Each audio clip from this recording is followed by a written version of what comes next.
আসসালামু আলাইকুম। আমি জর্ডানের কর্মরত এক শ্রমিক নারী এই অবস্থাতে আছে।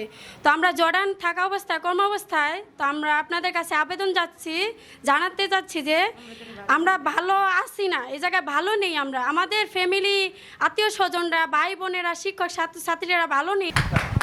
আমরা যে প্রবাসীদের রেমিটেন্স দিয়ে দেশ চলে, সেই প্রবাসীদের জন্য আজকে 5 দিন ধরে প্রবাসীদের সাথে যোগাযোগ বন্ধ করে দিচ্ছে। সেটা কেন? সেটার উত্তর চাই আমরা জবাব চাই, তাকে জবাব দিতেই হবে। উনি রাতের বেলা দিনের বেলা সেভাবে মানুষ খুন করতেছে, মানুষকে গুলি করতেছে, ও হুকুম দিছে কেন? এইভাবে সে সব কিছু কিয়া করতেছে কেন? সেটার কি কিয়া নাই? আমরা প্রবাসে থাকি, আমাদের কি একটা স্বাধীনতা নাই? আমরা কি একটা ঠিকভাবে যোগাযোগ করতে পারবো না? কথা বলতে পারবো না তাদের সাথে? কেন কথা বলতে পারবো না? সে কেন আমাদেরকে বিচ্ছিন্ন করে রাখছে এইভাবে? হ্যাঁ, আমরা কেন খবর পাবো না? 4 দিন ধরে 5 দিন ধরে কিচ্ছু খবর পাচ্ছি না। আমরা কি এখানে ভালো আছি? আমরা কি ভালো থাকতে পারি? ওরা কি ভালো আছে আমাদেরকে ছাড়া? তারা ভালো নেই, আমরা ভালো নেই। কেন আপনি এভাবে এরকম করতেছেন আমাদের জন্য?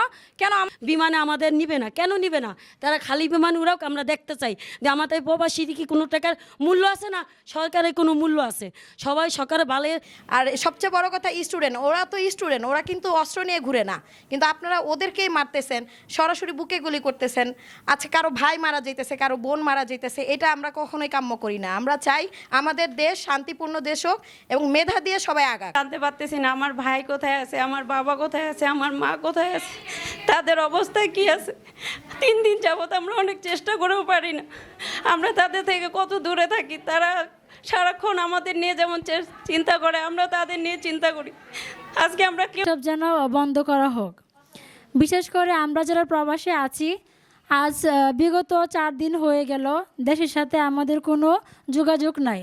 যত দ্রুত সম্ভব মতো যারা হাজারো প্রবাসী দেশের বাইরে আছে, সকলের একটাই চাওয়া।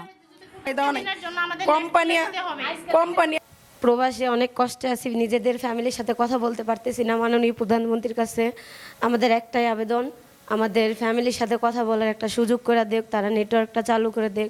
বাংলাদেশের যা পরিস্থিতি সে রাখছে, যোগাযোগটা একটু করার সুযোগ করে দেখ। বাংলাদেশের কি পরিস্থিতি সেটা আমরা জানতে পারি, আমাদের ফ্যামিলি কীভাবে আছে, কি পরিস্থিতিতে আছে, আমরা যেন সেটা একটু জানতে পারি।